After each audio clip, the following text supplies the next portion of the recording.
Robert Spencer here for Jihad Watch, a program of the David Horowitz Freedom Center and for the Center for Security Policy.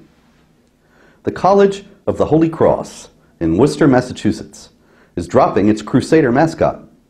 The College Fix reports that this ostensibly Catholic college has decided to stop using knight imagery to represent its Crusaders nickname amid concerns that it evokes the violence of the Crusades and promotes Islamophobia.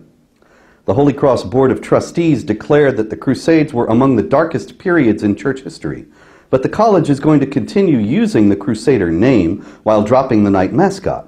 The board exhorted students to instead see themselves as crusaders for leftist buzzwords, saying, "Crusaders for human rights, social justice, and care for the environment, for respect for different perspectives, cultures, traditions, and identities, and for service in the world, especially the undeserved and vulnerable."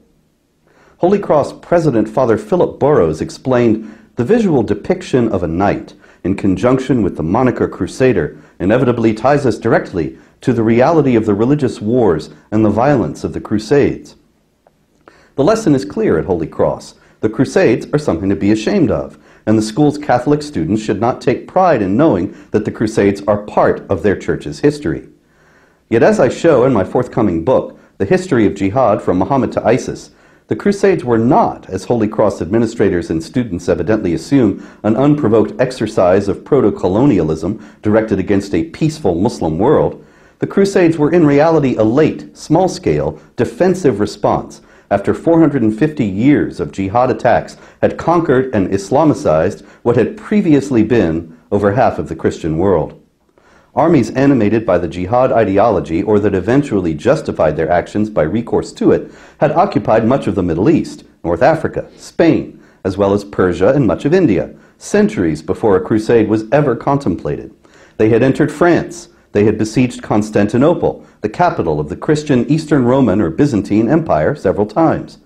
The Seljuk Turks' victory over the Byzantines at Manzikert in 1071, when they took the Emperor Romanos IV Diogenes prisoner, opened all of Asia Minor to them. In 1076, they conquered Syria. In 1077, the jihadis entered Jerusalem.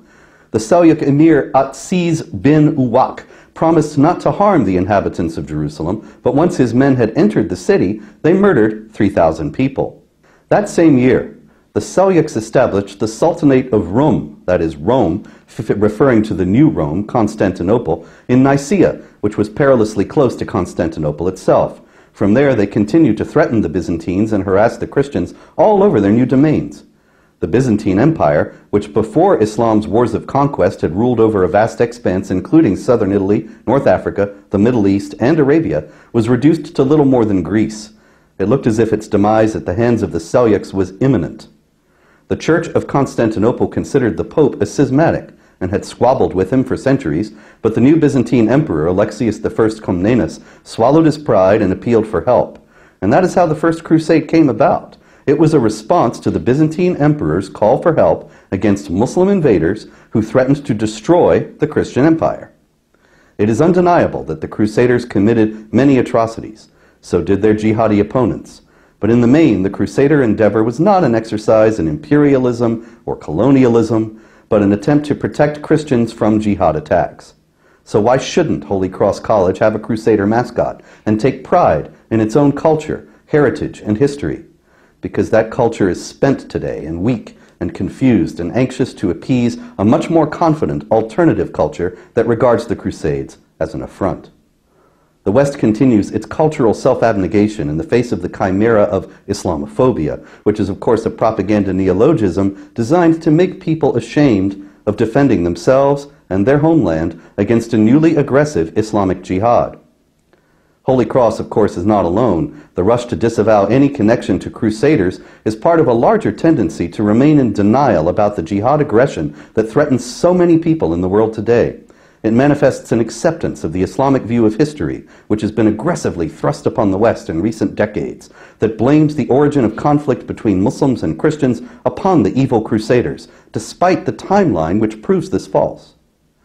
At a time when the Crusaders' ancient jihadi foes are newly invigorated and more aggressive than they have been for centuries, this cultural self-hatred is a recipe for disaster. I'm Robert Spencer.